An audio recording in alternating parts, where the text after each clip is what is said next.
Do you ever wish there was a cheat sheet for gardening? It's easy to get overwhelmed and discouraged, especially when you see thriving gardens online filled with veg you wish you could grow. What if I told you that the pros have a hack where they can grow virtually anything that they want in their garden, and they don't have to master every single plant? And once you understand this one key idea, gardening becomes way more straightforward, and you'll be growing with confidence in no time.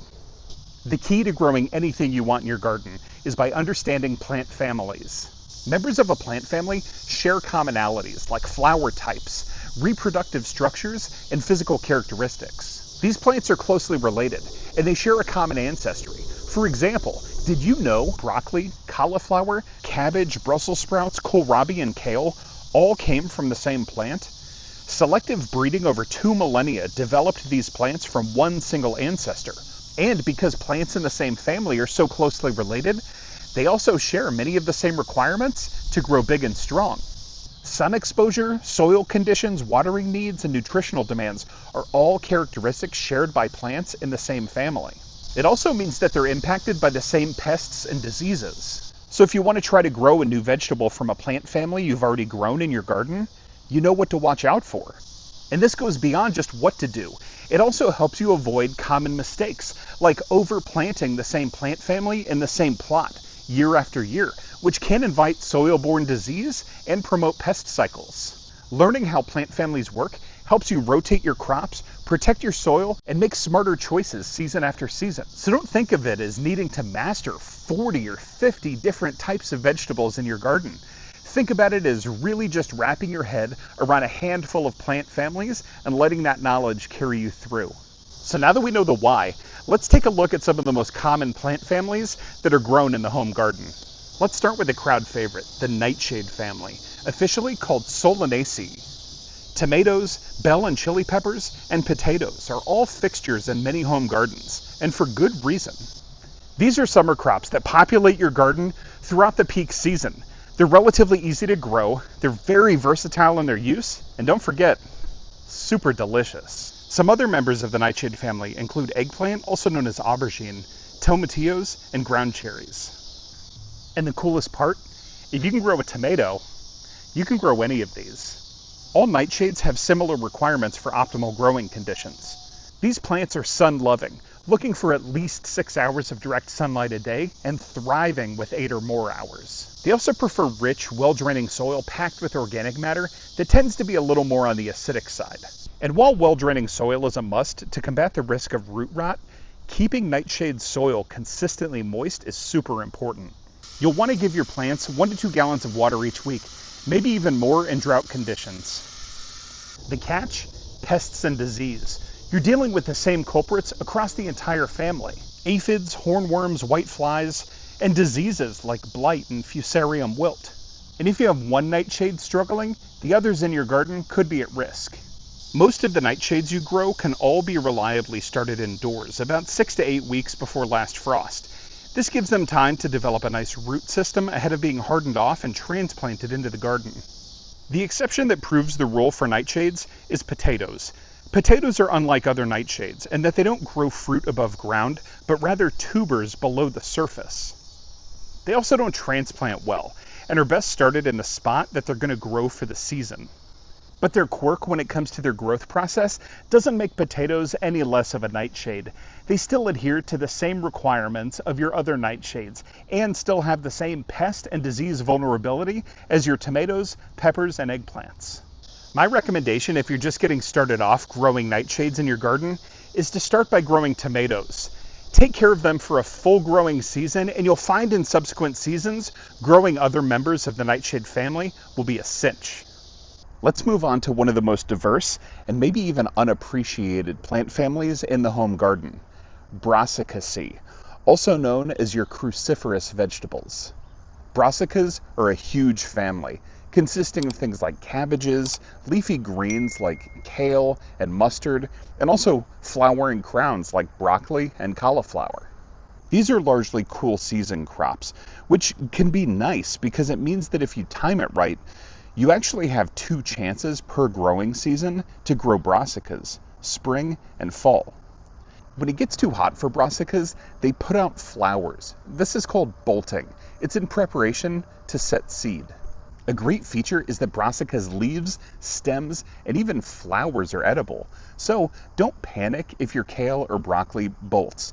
You can just pick the flowers and toss them into a salad. And even after flowering and setting seed, immature seed pods of brassicas are super tasty. Brassicas are another crop that you can easily start from seed indoors.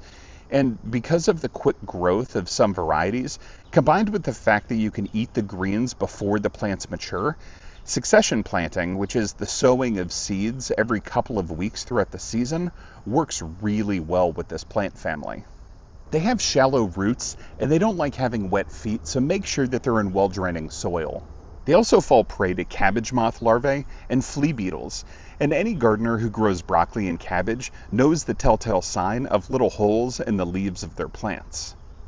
And these pests can be super tough to control in the home garden. So if you're going to grow brassicas, I actually recommend that you use some sort of row cover in order to protect the tender leaves and keep damage to a minimum. And just like the quirk of potatoes as part of the nightshade family, brassicas have their own quirky family members in radishes and turnips. They're full members of the family, but rather than growing above ground, they're root vegetables. But all the same conditions apply, and the leaves, flowers, and seed pods of radishes and turnips are all edible and delicious. If you're just getting started with brassicas, try radishes. They're fast, forgiving, and satisfying. And pulling your harvest after just 3 weeks is the kind of win any new gardener needs. Another powerhouse plant family that's a must-have in your garden is the allium or onion family. This plant family is home to onions. It also includes such kitchen staples as garlic, leeks, and chives. Alliums are slow growing, and they can take a while from sowing to harvest. This is because the plants first need their leaves to grow and build up energy in cooler months, before that energy is pushed down into the plant during the warmer months to help develop fattened bulbs. In colder climates like my 5B garden, I plant my garlic cloves and my onion sets in the fall and then harvest them the following summer. That's about 9 months of growing time, so it can take a while. So don't get discouraged if for a few months after you plant your onions and garlic, it doesn't look like much is happening. And leeks started from seed can take over 100 days from transplant to harvest.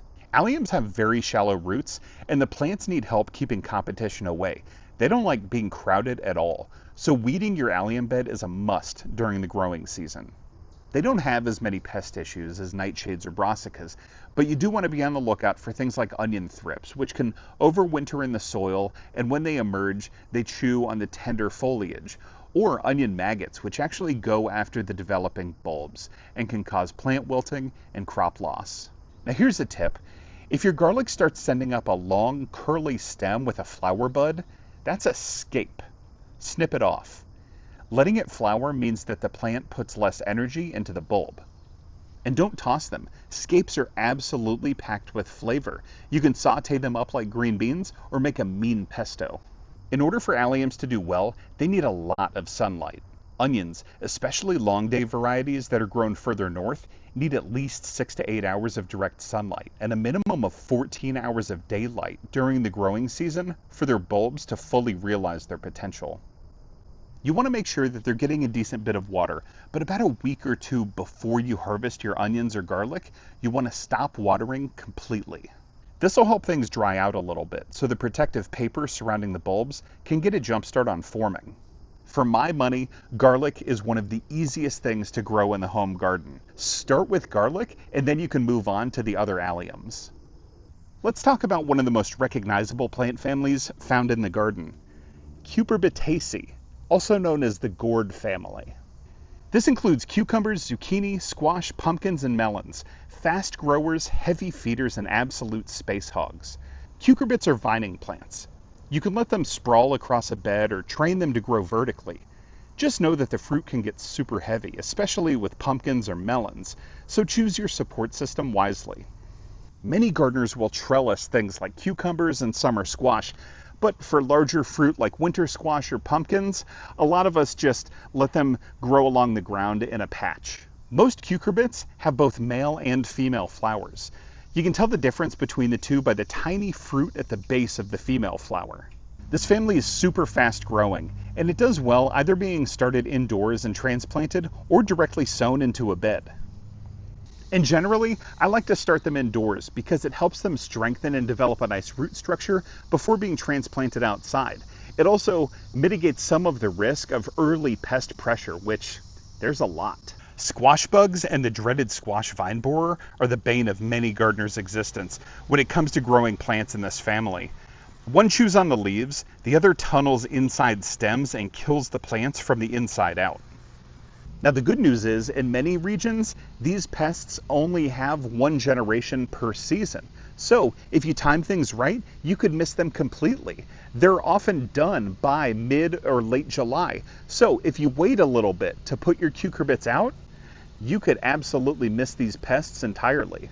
But if you want to grow your cucumbers and summer squash earlier, and be sure that you're doing everything you can to mitigate the risk of these pests, you could grow what's called a trap plant, which is a plant that you start earlier and let mature a few weeks ahead of the rest of your crop.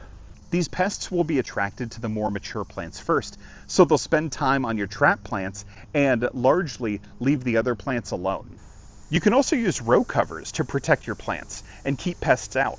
But remember, this will also keep pollinators out. So if you choose to cover your cucurbits, that's fine, but you want to make sure that you access the plants every once in a while so you can hand fertilize the flowers. They need rich, fertile soil, so amend with compost as you can. And keep the roots watered, not drowning, but they need good hydration. Cucurbits have a super high water content, over 90%, and cucumbers are 96% water, so make sure your plants don't go thirsty. And if you're trying cucurbits for the first time, I recommend starting with something like cucumbers or zucchini, also called courgette. These are super fast growing and they grow a lot of fruit. Once you get the hang of these, you can give winter squash and melons a shot. And now you know the secret. You don't need to be an expert in all vegetables in order to grow a thriving garden. Seasoned gardeners use a smart strategy to take the things that they learn from key plants and apply them across their garden to a whole range of veggies. By focusing on just a handful of plants, you gain insights that carry over to many others, making your gardening journey simpler and way more rewarding. So get comfortable with a few core crops and you'll find yourself growing a diverse garden with less guesswork and more success. Happy growing!